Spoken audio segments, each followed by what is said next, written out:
She wanted a divorce too. Jeff was not as surprised as she had expected. He felt, he said, that this fixation with DIY had got out of hand. It had become the focus of Laura's dissatisfaction with him, and with her own life. But it quite clearly couldn't be the root cause. There must be something else. Perhaps someone else. No, said Laura. He was missing the point. He was changing the subject, shifting the focus, like he always did. She knew exactly what was wrong, and after 3 years if he couldn't see it, there was quite clearly no point in carrying on. He slept in the spare room that night while Laura lay alone, planning her future. The next morning Jeff had left for work by the time Laura got up. She went into the spare room to make the bed and found a torch on the bedside table. Fury welled up inside her. Of course, Jeff would rather read by torchlight than change the bloody light bulb. On the bus on the way to work she looked at the windows of the flats above the shops and imagined the well-run homes behind them.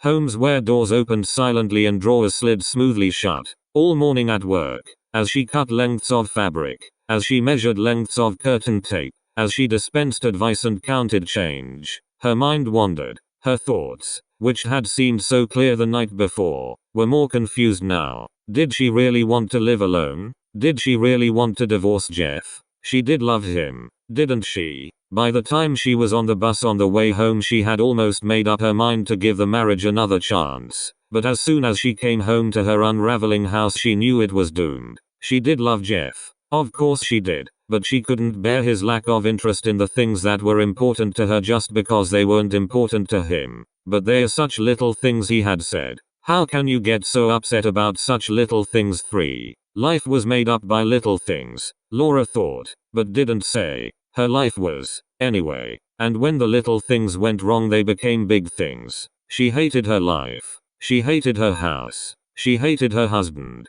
The gate creaked and banged shut. It was far too early for Jeff. She hoped it wasn't one of those optimistic boys selling tea towels. Her mother had often said that a woman could never have too many tea towels, but Laura begged to differ. She had bumper packs of the things that she'd never even opened. She had 2 ironing board covers still in their wrappers and enough brand new dusters to last her several lifetimes. All because she found it so difficult to turn these door-to-door sellers away, with their learning difficulties and their illegible identity cards. You're too soft-hearted, Jeff would say. They're con artists. It probably all fell off the back of a lorry. You could be done for handling stolen goods. He was probably right. She answered the door having promised herself not to spend more than £5. Good afternoon, madam, said a pleasant, very pleasant, looking man in overalls. Any odd jobs you want doing? No thanks, said Laura, automatically. One should never let strangers in the house.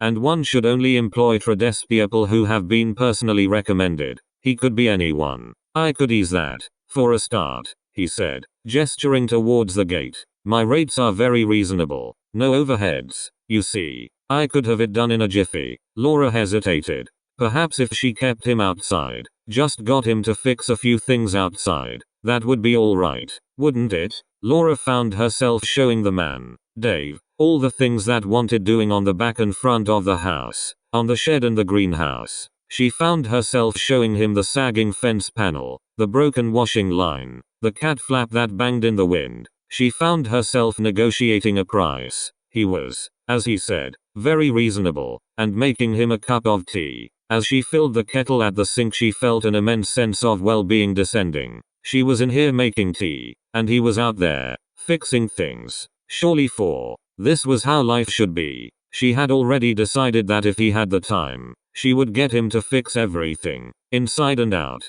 It was a pleasure to watch him work, bent over in the afternoon sunshine, probing, easing, adjusting, filling, tweaking, testing. He was such a pleasant looking man too, a manly man. He had a tool and a strategy for everything. He improvised and invented and improved. It soon transpired that there was nothing Dave could not mend. I can sort that out in no time, he would say, and he did. Laura followed him round the house, enjoying his work.